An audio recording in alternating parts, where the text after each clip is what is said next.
Welcome to the Nest Podcast, your weekly home for sports news, video game reviews, and hot takes with your hosts, Brandon, Zach, and Justin. Enjoy the show.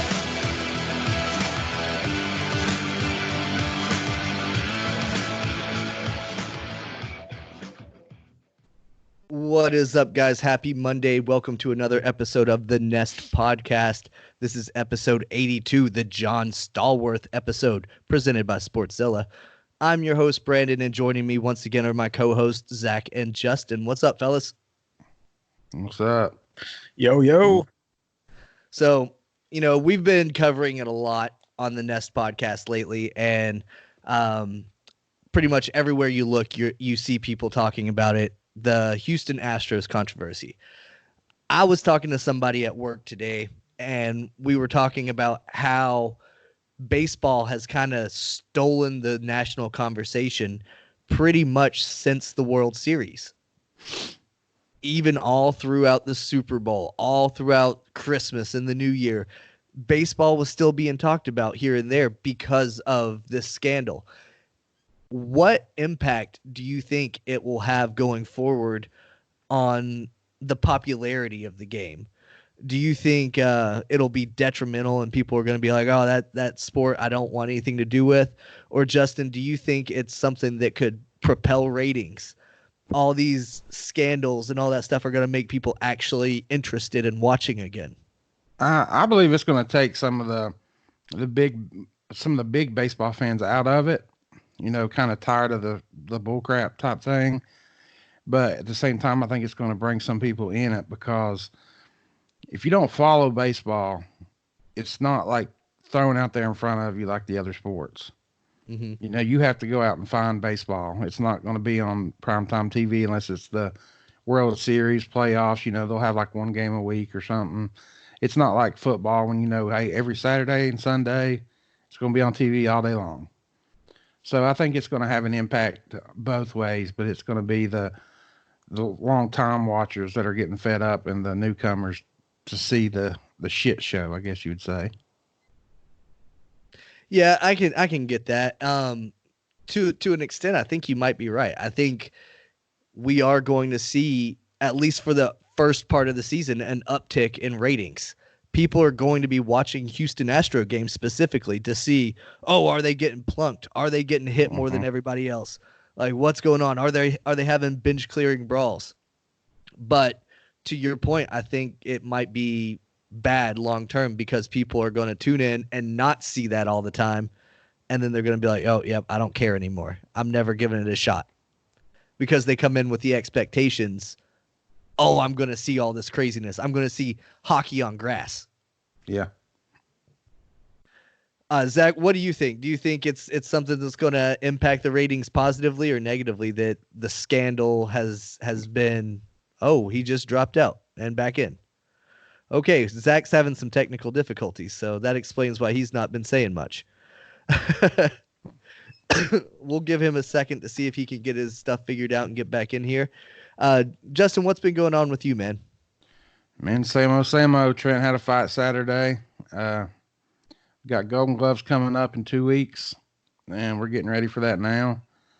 Saturday was probably the best he's looked in a long time. We just got to get better. That's what we're working on. Yeah, I saw that you had posted a video on there, and I watched some of it, but from the potato that you were shooting the video with from as far away as you were, it was kind of hard to really see what was going on in the fight. You say he kind of got screwed over a little bit. Tell us why you think that it kind of went that way, and are they legit judges, or do we have a right to be upset that good old boys were out there just calling it for their friends? Well, unfortunately, boxing's always has been and probably always will be a little good old boys club. There's, some people that are liked better than others, and we fought a hometown kid, so we knew going into the fight that we had to absolutely dominate that fight to win it. I thought Trenton did. I thought he won all 3 rounds, and at first I thought I was a little biased because I am his dad, so obviously I'm watching what he does. But we had coaches that have been coaching for almost 60 years, walk left and right, walking up to us, apologizing to Trent and saying he got robbed. We had two coaches that knocked on the door and came in the locker room when he was changing to apologize to him.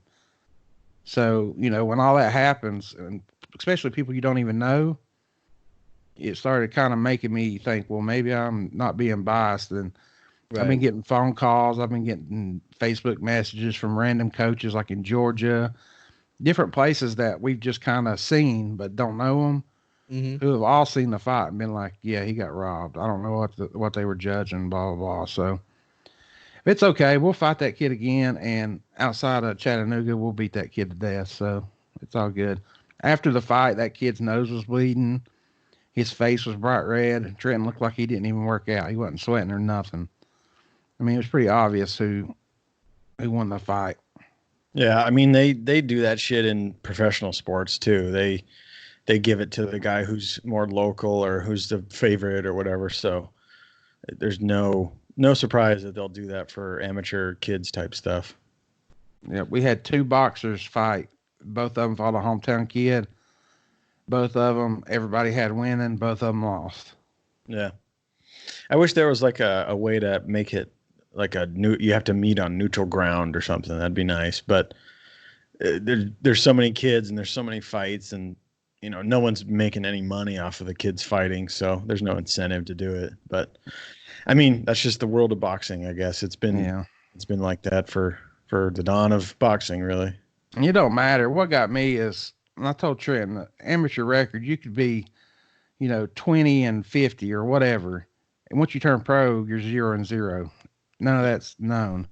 So like I told him, I said, it don't matter. But he was upset because he felt like he won the fight too. And coming from a kid he's been boxing for 5 years. He knows if he loses or wins. The previous fight, remember I told you guys, I said he got destroyed. I said Trent fought that big, and I'm the first to say if he lost, but I was more upset that it frustrated Trenton. But I think all them coaches telling him otherwise gave him that confidence. He grinded out today in the gym. He was on all cylinders. So I see us fighting that kid again, hopefully in 2 weeks in the Golden Gloves, and we'll take him out. Wow, the turnaround on his fights is going to be that quick? Yeah, because Golden Gloves starts March 13th and 14th. Yeah. Oh wow. How many rounds do they fight? 3 1-minute rounds for his age. Yeah, that makes sense. Yeah, I feel like, especially at that age, they don't hit very hard, so you could probably fight once a month if you wanted to. Like I said, Trenton looks untouched. That kid, he left the place with tissue in his nose. Trenton looked fine. Like Trenton, you couldn't even tell he got in a fight. Like he looked perfectly fine. Yeah. It makes you wonder what those judges were looking at, Yeah, that kid left like right after. Like I said, he had blood everywhere. Trenton was sitting down eating a hot dog watching TikTok. I mean, he didn't even, it was that quick. Like he didn't even feel like he fought. That's funny. It's all good though. Like I said, it's all a lesson. I'd rather, you learn more from a loss than a win anyway. So absolutely. Wins just feel good. You hardly ever learn anything. I said, all you missed out on was a little piece of metal. I said, you've got a ton of them. I said, you got a belt on your wall and that kid don't. Yeah. Yep. And like you said, next time you face him, you're probably going to take him out. Oh, he's done. Yeah, he's done for. Awesome. Well, guys, what we prepared to talk about tonight was the National League Central. And I know, Zach, you went and you grabbed your Cardinals hat at the beginning of the episode and caused all kinds of catastrophes because you were dropping in and out and all kinds of craziness. But you got your hat, so I'm going to let you go ahead and lead off what you think is going on with the National League Central. Sure. And we have some voicemails too. Yeah. That we have some callers actually call in. So people are interested in the National League Central, and I'm excited about it. Yeah, absolutely. From the outside looking in, I would say maybe a lot of people think that the Brewers are just going to steamroll, and that might be true. It's hard to say. They've definitely added a big piece in Brock Holt. If Christian Yelich can stay healthy, they're a huge team. But I think it's just, again, like last year, it's completely up in the air. You saw last year, towards the end of the season, the top three were just rotating, and it all depended on who showed up at what time. And I think the Cardinals were very lucky that Christian Yelich was injured. And that's why we kind of came away with the the win in the division. But I mean, that's not to say that if Christian Yelich is healthy, that's just a given. Anything can happen. But it definitely puts the Brewers up in a big spot up there. I think the Cubs, and that's why we kind of came away with a whole lot in the division. Somebody's live stream is making noise, but anyway, yeah, I don't think the Cubs have done enough to make noise. They have good bats, but I just don't think Cole Hamels is enough for the pitching squad. So I think they'll probably be in the bottom. Pirates again too. I don't know. I haven't paid attention to them a whole lot, but I don't think they have enough pitching to ward off the rest of the league. But once we get to our voicemails, you'll hear some people say that they don't agree with that, and that leaves the Reds. The Reds are the mystery team, I think, in this league. They have pieces. They have good pitchers. Luis Castillo and Trevor Bauer are amazing starters. So it's very up in the air. I think the top three are very up in the air. You can kind of push the Brewers a little farther than everyone else, but anything can happen, and I'm very excited to watch this season. Yeah. I agree with some of what you said and some I don't. I do agree. I think the Brewers are going to ultimately be the team to beat this year. They should have been the team to beat last year if it wasn't for Yelich going down towards the end of the year. I think they would have hung on, won the division, and the Cardinals would have been in the wild card game, which, of course, last year it ended up the Brewers in the wild card game playing the Nationals. And if Yelich would have been in that game, we could have been singing a completely different story. The Brewers did lose a few pieces, and I think one of our callers did outline several of the pieces that they lose, but you hit a nail on the head with Brock Holt. That dude is going to be a spark plug in that lineup. He's a guy that can literally play every position other than catcher and pitcher. You can put him at first base. You can put him in center field if you want. Doesn't matter. He'll play it, and he'll do well. That gives a lot of versatility and a lot of time that you can give these guys that are getting tired during the summer months. You've got Brock Holt, who's healthy, who's energetic, who can play 80, 90 games for you in various positions. That's going to be huge for them. A big left-handed bat right there in Miller Park, which, they changed their name to something stupid. It's still Miller Park. They're going to hang up another National League pennant, or another National League Central pennant. Mm-hmm. Behind them, I think the Cardinals are going to come up and wrap up the wild card. They're going to get one of the wild cards there in the National League. I need to see a little more from Goldschmidt, and I need to see a lot more from Matt Carpenter. They've got big offensive shoes to fill because of Ozuna departing. I definitely need to see a much more production from them. I'm not too concerned about the pitching, other than the back end of your bullpen. I like Jack Flaherty. Wainwright can get it done whenever it's necessary, and he's working with Molina, who he's worked with since Noah's Ark, and Dakota Hudson, young spark plug starting pitcher. I think he's going to do well in the league. So I think the Cardinals will be able to coast into September and really put their foot down and clinch a wild card. The Cincinnati Reds, you talked about them almost last, didn't you? Yeah. Yep. I've got them finishing third in the NL Central this year. They are the most improved team in the entire National League, and they started their rebuild last season when Trevor Bauer got traded after his temper tantrum. That's when the Cincinnati Reds decided that they were pushing all in, and they have done just that. They've got Trevor Bauer, Luis Castillo, and Sonny Gray rounds out their top three in their starting rotation. That's as good a 1-2-3 as any team in the National League. And yes, I'm not forgetting that there's the Nationals and the Mets that have unworldly starting rotations. These guys are just as good. And Trevor Bauer has become one of my favorite players in the league with his outspokenness and his willing to just say, "Hey, F you" to the man. Yep. Love that. Yep. And then I've got the Chicago Cubs falling into fourth. You know what Cubs stands for is completely useless by September, and they're going to prove that once again because they're going to be eliminated from postseason contention before Labor Day. The Pittsburgh Pirates will do worse. They're going to be the basement dwellers of this division. They are relying on young, unproven talent to come and save them because they've had terrible news. Their all-star closer, their only all-star from 2019, is in prison with his career likely over because he likes to touch little girls. Fuck him. Yeah. Your ace, Jamie Talion, is recovering from his second Tommy John surgery. Not good, homie. And then, like I said, you got too many youngsters. They're going to finish out the division at last place. They're going to lose over 100 games. I said it when we were talking about the NL East. There's always one team that's a basement dweller. The Pittsburgh Pirates are the basement dwellers. Yep. I feel bad for Josh Bell. I think he's going to try to move on once he hits free agency. I agree.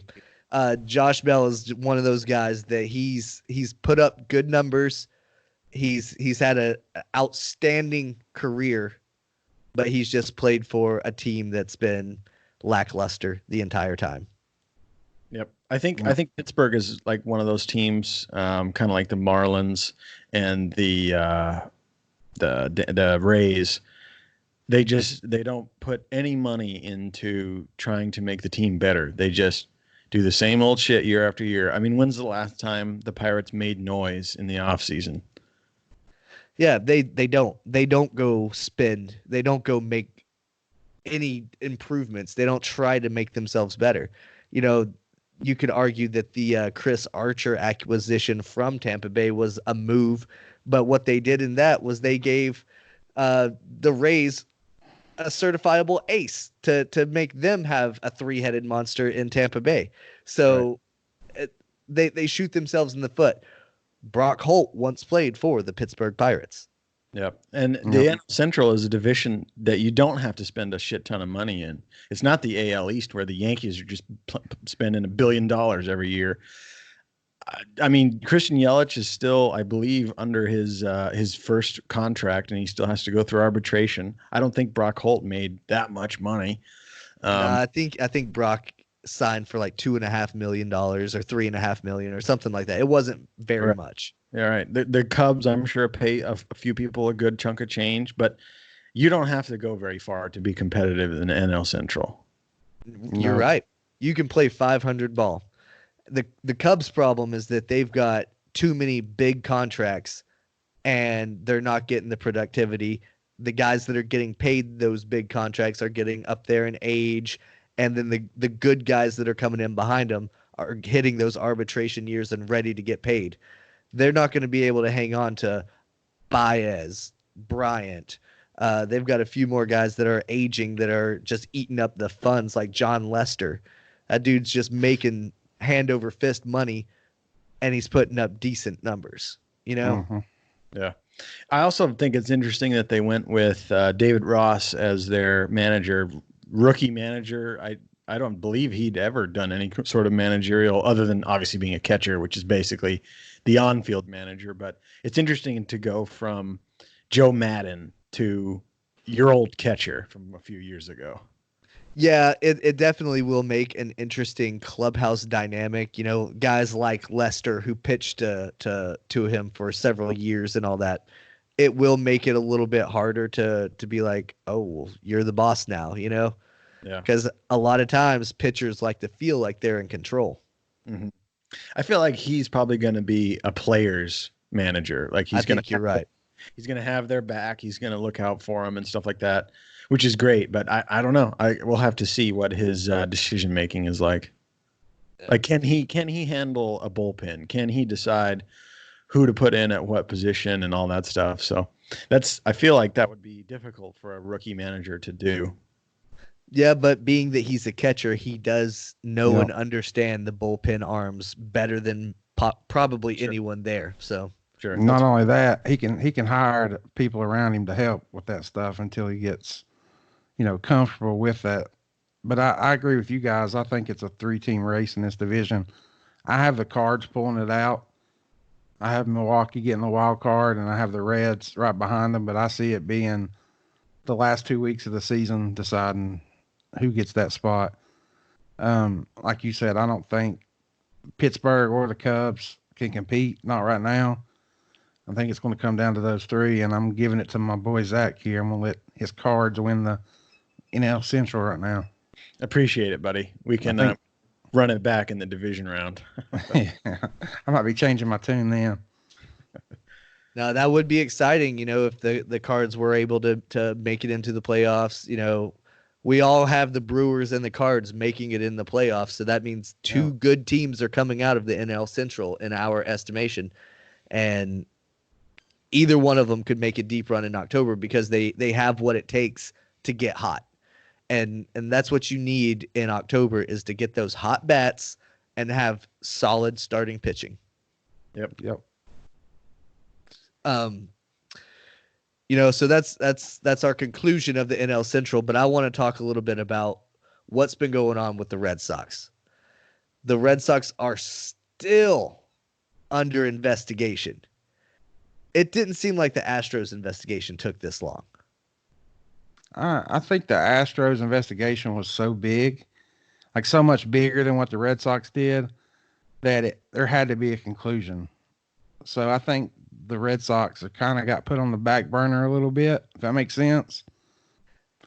And I think that's what's taking so long. They're trying to finish this out because people are still talking about the Astros. It's still going on. Every time a player gets hit, it's going to keep going on. So go ahead and put on your tinfoil hat because I have a theory. I think MLB doesn't have anything on the Red Sox. I think the reason that they got done with the Houston Astros investigation and were able to go ahead and announce their findings and their punishments and all that stuff was because the internet cracked the case. The internet hasn't been able to find shit on the Red Sox. So MLB's sitting there like, well, YouTube? Yeah. Got anything? John Boy? Let me go listen to the Nest podcast and see if they've got any incriminating evidence. They're listening and looking everywhere trying to find the slightest bit of dirt, but they haven't found shit. The LA Dodgers a couple weeks ago, before they acquired Mookie Betts, they got assurance from league offices that Mookie Betts wasn't going to be wrapped up in any of this scandal. The Red Sox asked before hiring Ron Ronicki if he was going to be implicated, and MLB league offices said, nah, he's good to go. So that tells me your bench coach didn't get caught up in anything. The star player and MVP of that year didn't get caught up in anything. Who did? Yeah. I think Nobody. I think MLB was banking on Alex Cora being more involved in this whole scheme.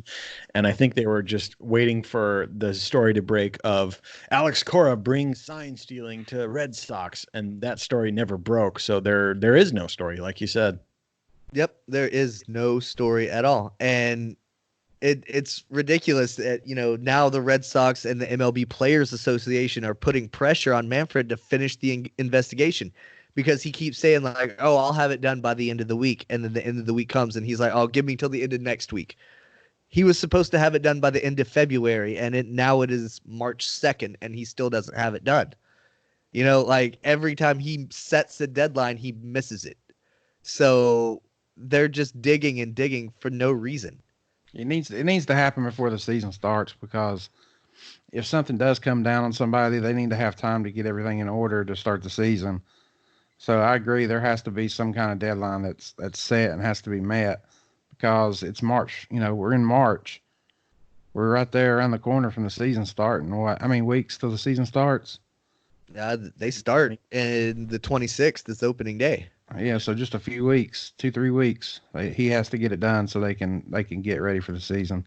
it should have been done yesterday, man. Like, there's no reason that it should still be ongoing. He should just come out and say, hey, we don't have anything on the Red Sox. Yes, they use the video room that we provided to be able to decode signs. Our bad for giving them that footage. Mm-hmm. Oh, by the way, we're pretty sure the rest of you guys were doing it too. That's why no other players in the league are coming out and being like, oh yeah, fuck the Astros and the Red Sox. No, they're saying fuck the Astros. They cheated. Yep. Plain and simple. So people that are bashing the Red Sox clearly have no idea what is going on. They don't even know that there's a separate investigation. They just remember that one report from The Athletic, which, by the way, a lot of people brush off as not even a credible news source. They saw that one report, and it grew legs, and now they've got the stink of being lumped in with all of this. And it disrupted the entire offseason, but you know what? I think the Red Sox will be okay. Yeah, if it wasn't for you talking about them each week, I wouldn't have thought nothing else of it. Like I said, it gets brought up, and I know about it, but from you, but being just an average baseball watcher, I don't think, like I said, I don't really think they've been linked up to the Astros at all.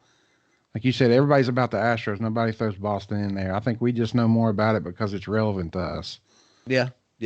Well, I'm standing on my soapbox every Monday night preaching my gospel. So you guys keep listening. I'll keep spitting it. Somebody's got to.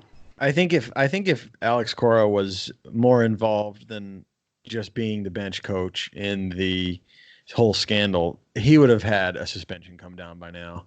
They wouldn't have waited this long. I mean, I think they've suspended everyone that they're going to suspend.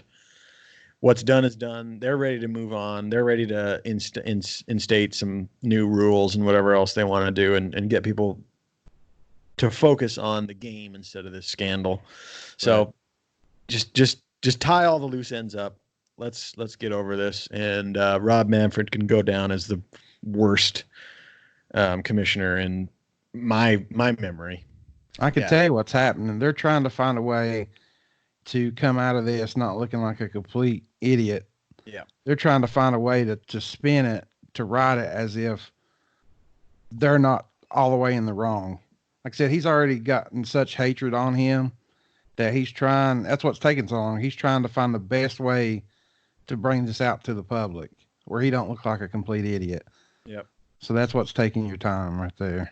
Yeah. I think he's trying to find a speech writer that can write some sort of speech that says the Red Sox are not found guilty of anything, but it's because of such and such, and it's not our fault. Yep. Yep, that sounds about right. Zach, you reminded me that we do have voicemails, so go ahead and play those. It's a little bit out of order. That should have been with the rest of our NL Central coverage, but I just had to get that off my chest. Yep, had to be done. All right, we got 3, so I'll start with our first one here. Okay. Who were they from?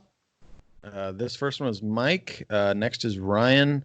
And then the third one I don't remember who it was. We'll find out. Yo, it's your boy Mike up here in Kingsport with some NL Central prediction for you. You said 2 minutes, so I'm not going to waste time telling you why everybody thinks it's going to be the Reds or the Cards, but it won't be, why the Brewers will suck, or why the Cubs will settle for third. Instead, I'm going to tell you who's going to win the NL Central, and that's the Pittsburgh Pirates. The Pittsburgh Pirates. New leadership. They're the best hitting team in the NL Central. They get on base. They have some great minor league prospects. They've got some pitchers they've just signed to minor league contracts who will come up during the season, and they've got a whole new leadership team. This is not the Pittsburgh team from 10 years ago, though, that relied heavily on pitching and defense. This will be an offensive Pittsburgh Pirates team that will surprise everybody, win 85 or 90 games, and win the NL Central. Peace. Hey, that's a bold prediction. 85 or 90 games for anybody in the NL Central is bold, but he said we've got pitchers that we just signed to minor league contracts and young talent. That's exactly what I said. And what all that translates to me is unproven. Yep. They have to come up and prove that they're big leaguers before you can count them. That's called counting your chickens before they hatch. Right. That's a Pirates fan with a bold take. Well, I see the Pirates being good down the road because they have these young pieces in place. But it takes time for that to mature and to turn into a winning baseball team. It doesn't happen overnight. No. And even then, somebody who's a good prospect can turn out to not be shit against the big league hitters if he's talking pitchers. So next is from Ryan. Okay. Hi, this is Ryan with the NL Central predictions.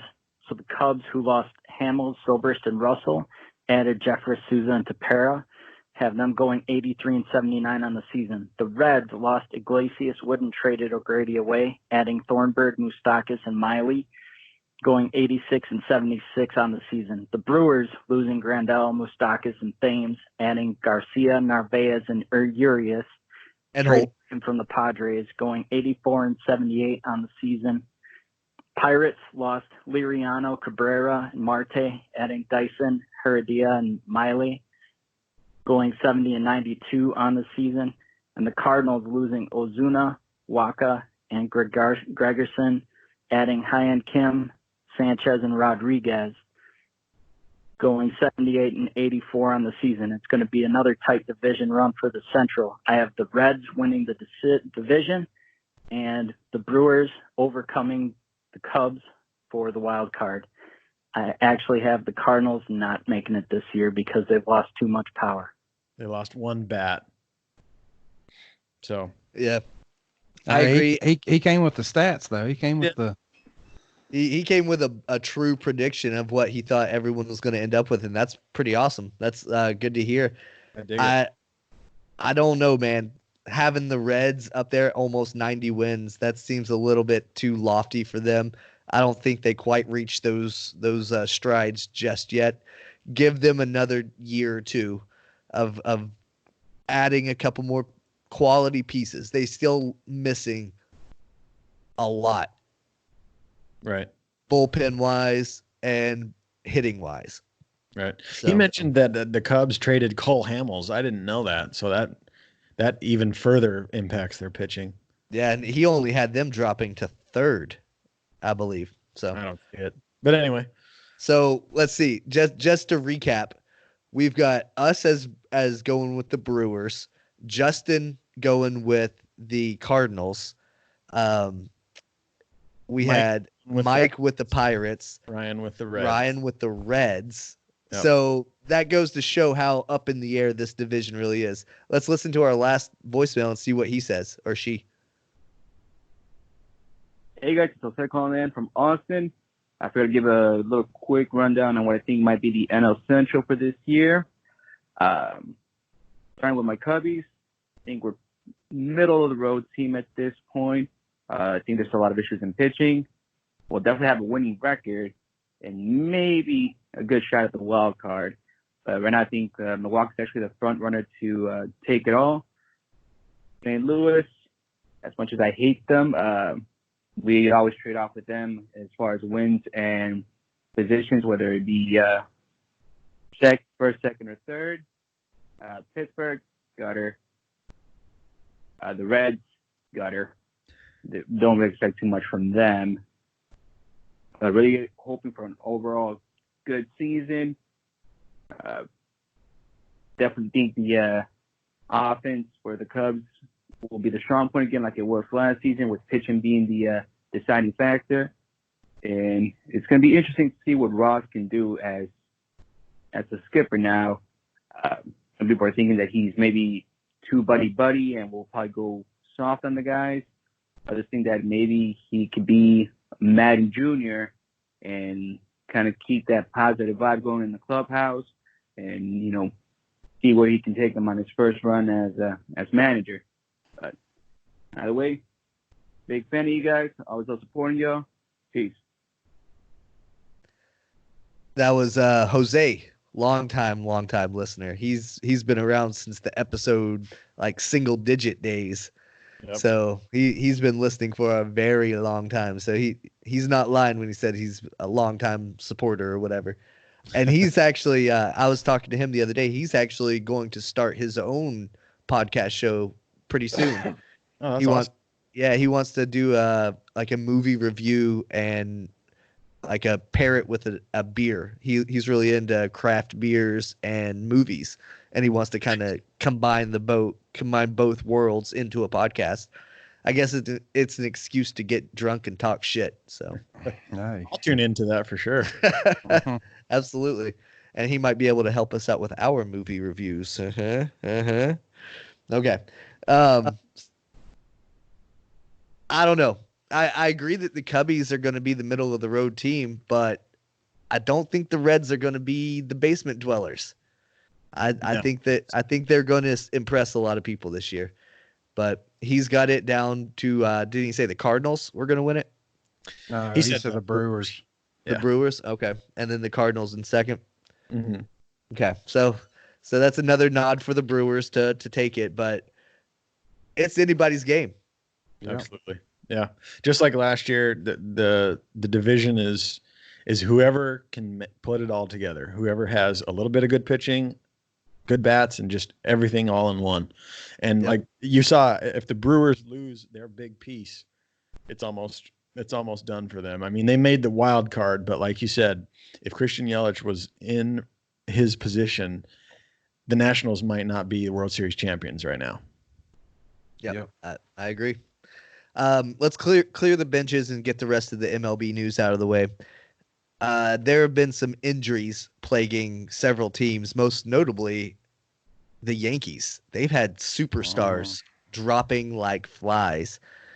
First we heard of Giancarlo Stanton dealing with injuries again this year. He likely to miss opening day yet again, and suddenly their predicted margin of dominance is getting a little slimmer and a little slimmer because you're taking these key pieces out of the lineup. Then they get the terrible news that Luis Severino is going to need Tommy John surgery. He's not just going to be shut down until April. He's shut down for the entire season. Yikes. Yeah. That hurts. He's an ace on most teams. That he can't because he's got Cole in front of him in New York, but most American League teams, most National League teams, Severino could be the ace of that club. And having him stay healthy would have been a vicious as hell 1-2. And then you add in Tanaka, and then you add in, all the other pieces that they get. But now that they've got injuries, people are moving up. Tanaka's dealt with elbow injuries in the past. Can he stay healthy? This could all unravel very quickly in New York. And, I learned something recently about the classlessness of a lot of Yankees fans, because in the wake of Stanton and Severino getting injured, they're going to sit there and turn around and make fun of poor Chris Sale for missing opening day because he has pneumonia. My man's struggling to breathe. Nope. It's always going to be like that, man. Oh, yeah. No, I know. I'm just talking shit. But, Sale isn't going to be there for opening day. He's not going to be there for the first little bit of the season. That gives Eduardo Rodriguez, the ball on opening day. So that's a huge thing for him, and I'm glad to see it. He was the best pitcher we had last year. Yeah. I've seen a few of his highlights for spring training. He looks nasty. Yeah, he came out the gate hot. Mm-hmm. It's crazy. He actually pitched against the Yankees the other day. But let's talk about one of Justin's favorite people of all time, Tim Tebow. Dude, I'm telling you right now, man, I can't hate Tim Tebow. He's such a good dude. To convince him to stop playing baseball. I agree. He's never gonna make it to the bigs in baseball. But like just this last weekend, he had the dance for the kids with special needs, the sweetheart dancer, the whatever he calls it. Dude, I think he needs to be in a sport because he gets to impact people. Like I said, when he played for Florida, there's nobody in this world I hated more. And then what I saw after college, I saw what he was doing. Like, I can't hate on the guy. I want him to keep playing baseball because I feel like he can. that sells tickets. It gives him a reason to do these things for these kids. It gives him an outlook other than sports. So as bad as he sucks, I can't take that away from him. I've got the perfect job for Tim Tebow. He needs to go the Pat McAfee route. Pat McAfee basically made a name for himself by being a personality, and he has a show. He commentates he does the sideline commentation for XFL. He's a pretty popular guy. Mm-hmm. Tim Tebow is a well-known guy who I'm sure has a big following. If he had his own type of show, and he can just be a podcaster or whatever he wants, if he had his own type of show, he could still reach people like he does from playing baseball, and he stays relevant. But he doesn't have to try to play a sport anymore. He can get out and he can still be a figure, if you will, and not have to take up a space on a AAA roster for a young kid who might actually make it. Yeah, it makes sense. I think whenever he does college football, I think he's hands down one of the best people that are reporting. I think that needs to be his job. He's fantastic at it. He knows the sport. He was a legend in college. I think he needs to be. Some of those guys are getting super old, man. Like Corso, he don't even get the head on right half the time now. He's saying stuff like that he shouldn't say on TV because he's getting so old. I think it's time for Lee Corso or somebody like that to step out, for Tim Tebow to step in full time. My opinion. Yeah, I'm okay with any of those suggestions as long as it is resulting in him not being a professional baseball player anymore. I think that it's terrible that he's still out there playing after his latest error. Let me paint the picture for you. It was a perfectly clear blue sky. No clouds, nothing crazy. You can see that bright white ball all day long. Mm-hmm. A routine can of corn is hit right to Timothy Tebow in right field. He only had to move maybe 10 feet to his right, and he could catch the ball in the game because it's the bottom of the ninth with 2 outs. While the ball's in the air, Tim Tebow trips and falls on his face, and the ball lands 3 feet in front of him. It happens. Come on now, Tim. MLB memes had a viral little post here recently that was questioning the morality of a lot of people and said that if God told Tim Tebow what signs were coming, would that be considered cheating? It doesn't matter because he would still fucking miss. Tim Tebow is not a baseball player and needs to get out of my sport. I agree. I think it was a nice little publicity stunt at the beginning, and I think we originally talked about the Mets bringing him up just to fill seats, but they can't even justify bringing him up at this point. They brought him up to AAA to try to push for that, and his numbers last season were below the Mendoza line on average. So that tells you that he's not consistent. He can't hit AAA pitching. He would get crushed with big league pitching, especially in the National League East. Yeah. Fuck out of here. Face the Braves 19 times a year. Face the Nationals 19 times a year. He would get tore up. Mm-hmm. Absolutely. Yeah, he's perfect for one of those commentator, his own show type of deal. He's a personality at this point. He's got an insight because he was actually in the league and he knows college football. So make money off of that, man. There's no way you're going to make the bigs. There's just no way. And there's no need for him to try to make a minor league career. So it's a matter of time before he stops. And every day he doesn't is just prolonging the inevitable. I agree. We started the show today talking about how the scandal possibly is going to impact the ratings and stuff like that going forward in MLB. But I think we need to pump the brakes as a collective whole, talking about the Astros getting hit so much in spring training. Anytime an Astros batter gets hit, we find out about it within seconds because there are 15 publications sitting on articles ready to press send. It's getting ridiculous at this point. The Astros have been hit 7 times, and we know that because we've had that drilled into our heads for the past 4 days since the last one got hit. Did you know that the Cardinals have been hit 8 times? I didn't. Did you know that there are 4 other teams that have been hit 6 times? No one's talking about that because that's just part of the game. People get hit. The reason that you have more people getting hit right now is because you have AA, AAA, guys like that aren't in control of a lot of their pitches, trying to learn how to throw their pitches with a batter in the batter's box. They're trying to dial in these curveballs. They're trying to dial in these sliders. They're trying to get all that stuff right, and sometimes they get away. Out of the 6 different Astros players that have been plunked, because one of them has been plunked twice, only 3 of them even have big league experience.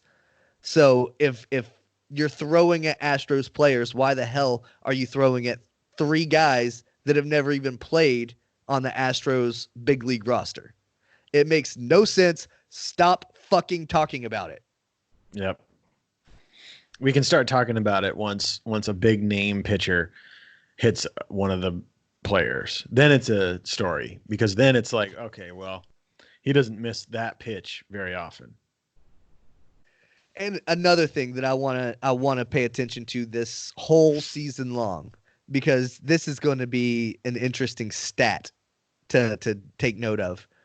If the Astros players do get hit a lot, okay, like say it happens that they do get plunked more than anybody else, I want to know how many guys the Astros pitchers hit.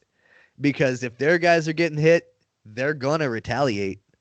At a certain point, they're going to start throwing back. Yep. So I want to see those stats. Yep, I agree. But and another thing that we can pump the brakes on with all of this Astros stuff that makes no sense and it's irrelevant are the people that are jumping up and down because Springer goes 0 for 4 or 0 for 3 in a spring training game or something like that.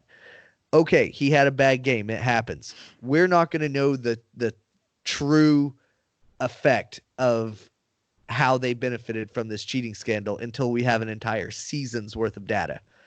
One spring training game isn't telling you shit. No. And that's all I got to say about that. Justin, did you watch any XFL this weekend? Yeah, man, I've been waiting. I know you have. You've been over there salivating to talk about some football. First of all, I want to say, what in the hell has happened to my defenders? They suck. Shouldn't have jumped ship, buddy. They got a goose. I'm used to liking shitty teams. I'm good, but they got a goose egg, man. They're 0-2 from away, 3-0 at home, or 2-0 at home, 0-2 away. But y'all's teams won. Y'all's the Roughnecks won. The Battlehawks won. We had a heck of a game. New York and LA was a heck of a game. Man, the Vipers beating us 25-0. Yeah, and Tampa Bay isn't even a really good team. Like they embarrassed y'all. And didn't you get beat pretty bad last week too? Yeah, we threw 5 interceptions last week. It was 39-9 last week. This week it was 25-0. So coming up next week, we play the daggum Battlehawks. Uh-oh. So it's our first. Or in DC. It's in DC, which gives me hope. But it's our first little rivalry. So I don't know if I'm ready to do the pizza bet after watching 2 beatdowns that I've seen. We'll save that in case like we get to a championship or something like that. Pizza bet's a special sacred thing. But so far, the only one paying for pizza bets is me. That's true. which is great. Yeah, Yeah. I'm a fan of these bets. I've yet to win a pizza bet, dude. Between the Patriots and who did we bet on? Cardinals and Braves. Oh yeah, and the Braves, which the Braves had that game won. They screwed themselves. Yep. So I will win a pizza bet this year. Uh-oh. He's calling his shot now, Zach. Bold We better watch out. prediction. Yeah, that's the boldest prediction of the show, and we had somebody predict the Pirates to win the Central. You know, I'm telling you, but the XFL is still doing great, man. They're still putting on a show. It's yet to get stale for me. I don't know if I was on their site. It was yesterday. Dude, I'm thinking about buying like a hoodie. They got some nice gear already out. Like Cool. they've got like a shop just like the NFL does. I mean, they're really coming with it. Yeah. So I might have to get me a hat so I can wear my DC Defenders hat here on the podcast, like you guys wear your team hats. There you go. Rock it, man. They have an 8-game season, right? I I'm pretty don't sure. know. I think it is. They play everybody once and have one bye week or something like that.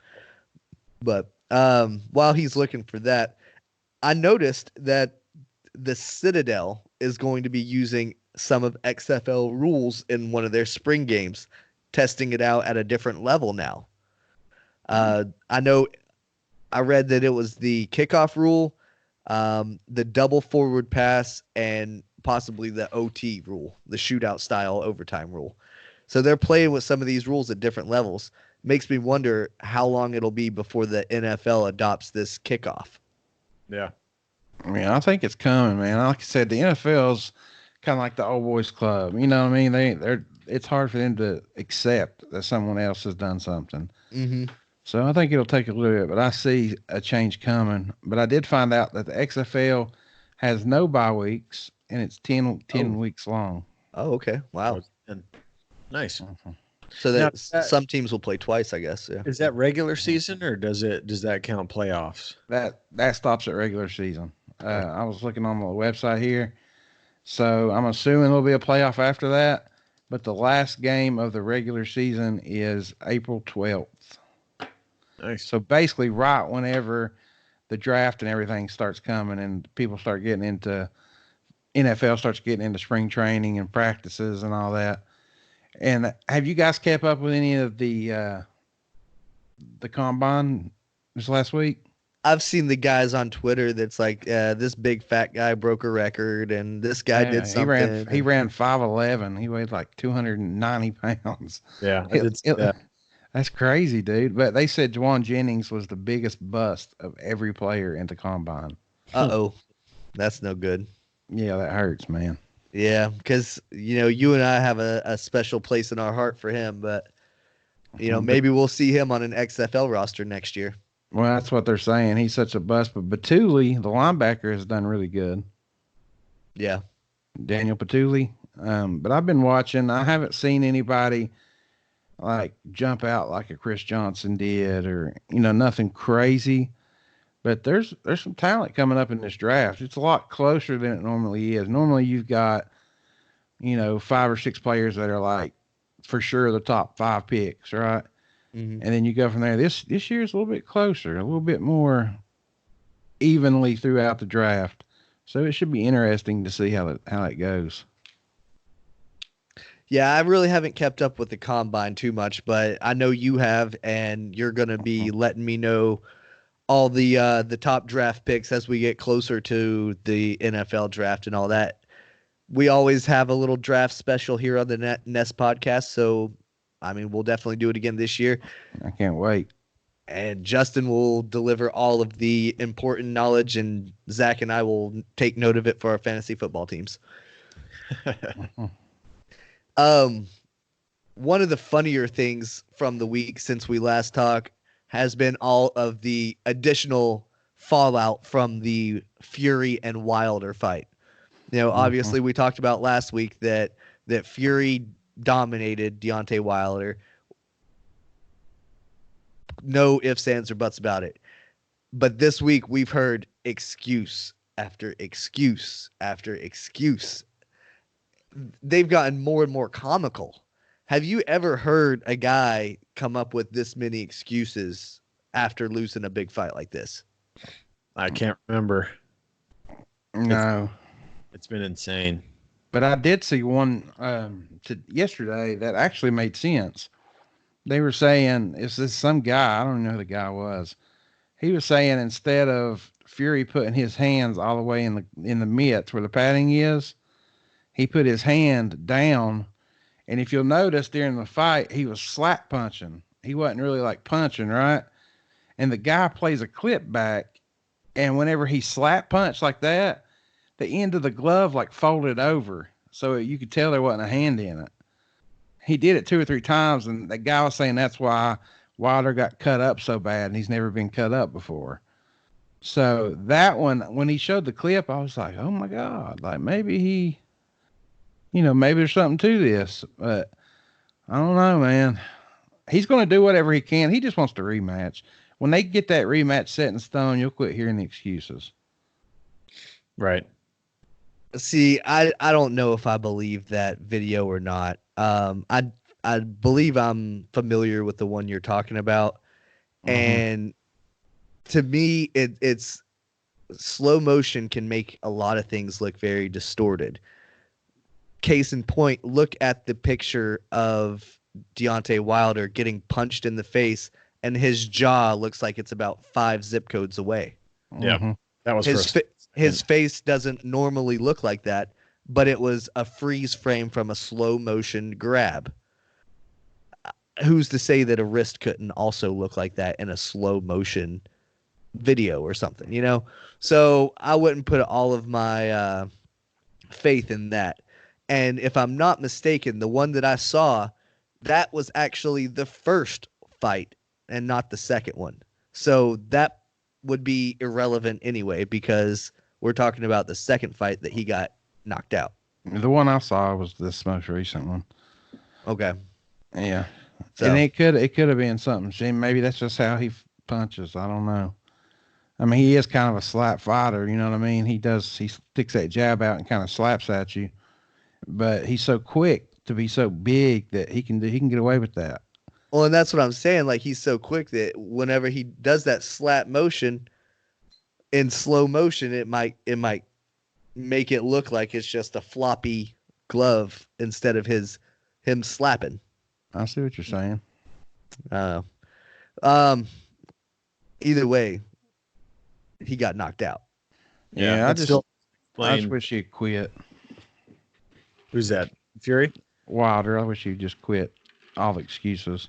Well, Oh, you know, even if that one does make a little bit of sense to some people and all that, a lot of these other excuses are just so crazy that it makes it even seem less likely that that's a true one too, because he's talking about, oh, my costume wore me out. My 45-pound costume wore me out. And then he's bragging about using a vest training when talking to Joe Rogan, saying he uses a 40-pound vest to train. So which is it? You know, does it wear you out, or do you train with it and you're used to it? Yep. Yeah, he couldn't stomach the fact that he lost, and couldn't just say, you know what, he was the better boxer that night. We're gonna run it back for a third time, and we're gonna see who the real champ is. He couldn't handle it, so he threw everything he could out at the media and whoever else would listen. And it's kind of sad to see that. I don't think it's necessary. I think we all saw what happened. Deontay Wilder got outboxed. I mean, it's not very hard once you watch the fight. He doesn't need the excuses. We all know he's not necessarily the best boxer. He's very powerful. So there was no crazy thing we'd never seen before. It's just Tyson Fury was able to make it happen. So, and you know, Zach, you said one thing, that Tyson Fury was the better boxer. He's always going to be the better boxer. Yep. That he just has more skill, more technical prowess. The only thing that Wilder has is freak power. Yeah, and I think they're going to do this third fight pretty soon, probably this year. And they're already talking about in the summertime, like June, July timeframe. Yeah. Man, they're not even letting it breathe for a little bit. And I think that just goes against Wilder because there's no time to learn how to box better. There's no time to do hardly anything. I mean, he might be able to work out and get back down to that weight that he was comfortable at. That's at least that's what I would do if I were him. But that's not enough time to learn how to box against a elite boxer. You know why he'll lose? I can tell you exactly why he'll lose, and this is what pisses me off the most. Besides his outfit, he had that shit for 3 weeks now. He knew how much it weighed, but that's not it. He fired Mark Breland for throwing in the towel. Mark Breland is probably the number one trainer in the boxing world. He's like the best. Now, after that fight, he wouldn't even let his trainer, Mark Breland, who's been by his side for years, wouldn't let him in the locker room. People said they saw him crying outside the locker room that Wilder wouldn't let him in the locker room. So without Mark Breland there, Wilder will get his ass kicked. Mark Breland, all he did was try to protect his fighter, and I've got a best friend that's still basically in a coma in Vanderbilt that if we would have known he was hurt, we could have stopped it, right? Who's to say that wouldn't have been him? And it'd been a different situation. And the way Wilder's treated his coach, the guy that he's lived with, the guy that this is the guy he's with every single day. I've lost all respect for Wilder. That was my favorite fighter going into that fight. And after what he did to Mark Breland, I could care less about Wilder. I really can. It's a shame if you see the fight immediately after they call it off. He goes straight to the corner and why did you do that? Why did you do that? He's bitching at everybody. You know exactly why that happened. You were getting your ass kicked. People don't throw in the towel when you're winning. That's just simple. I think Justin even said it last week. They shouldn't have let him come out to start the 7th. Mm-hmm. But Floyd Mayweather said that he could train Deontay Wilder and he would be able to beat Tyson Fury in the trilogy. Floyd Mayweather weighs 112 pounds. Don't know shit about heavyweight boxing. It's a different world. Yeah, different everything, different training, different everything Floyd Mayweather does ain't shit in heavyweight boxing. Right. Throw it out the door. You might as well let Trenton train him. I mean, Floyd Mayweather thinks he can do anything. And Floyd's got a bigger mouth than anybody. He just wants that paycheck. He wants that bag. He's money smart. That's exactly what my take was, is he was just trying to get his beak wet. He knows this trilogy is going to draw some money. And he is like, well, let me see how I can get paid off this. Mm-hmm. Let me throw my name in the hat so people talk about me. Oh, he needs a trainer? Oh, guess what? I'll train you, buddy. That's comical. If Wilder were to fight the way somebody that fights like Mayweather, he would literally knock him out in like the 3rd row of the stands. It wouldn't even be close. And even if it would be impactful, even if Mayweather was able to somehow teach him, strategy and how to actually box instead of just setting up that one power shot, you're not giving him much time between now and July to change everything, to change everything about his style, to fight a guy who knows how to fight already and is just going to continue to add to his repertoire. No chance, bro. That's what Breland did so good. Breland took his style and made him an undefeated championship boxer. He didn't try to fix what Wilder had. He took what he had and made it his strength. And Mayweather can't do that. Mayweather's going to teach him to fight how he fights, and if you fight like a flyweight fight, you're going to get knocked out. Yep, I agree. Flyweights don't have to worry about getting knocked out. Yep. So, I agree. You guys got anything else you want to talk about? I'm good, man. Now I'm good and pissed off. I'm ready to get off here. All right. Well, I've got a couple announcements I want to throw out there real quick. Upcoming episodes. We've got a few planned. Some of them are a little far away, but we're going to try to come up with some more content and keep some more stuff going. We've got this live stream set up now, and we can do anything we want with it. So let's fully take advantage of it and get a lot of cool new episodes that aren't so sports heavy. Let's try to really get other stuff on here that would all benefit the other half of our audience. But a couple shows that I do have lined up that I'm excited about. WrestleMania top 10 moments. I'm going to have Wallow from the Locker Room Talk and the aforementioned Jose.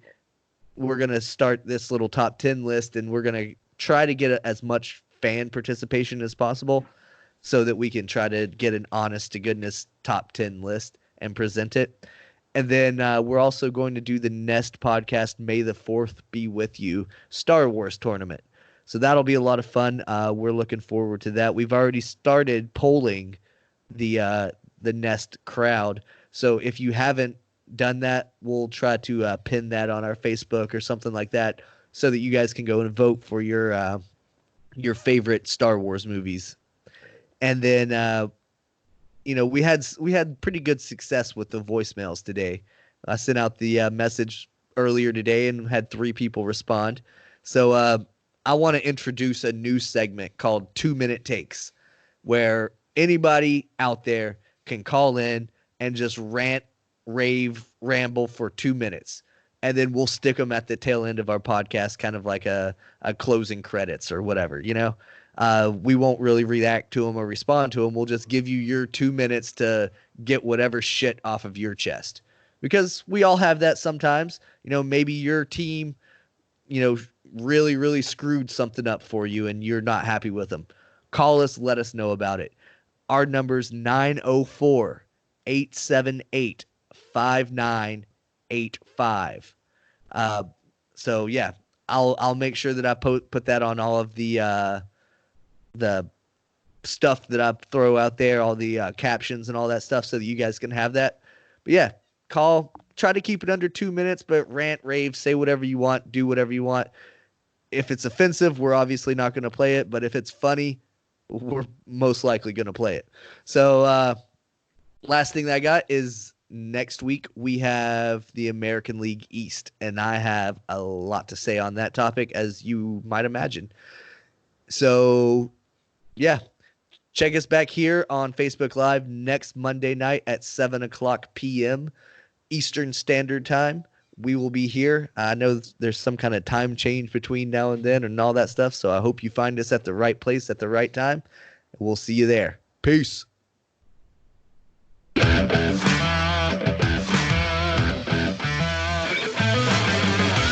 for listening. New episodes are recorded every week.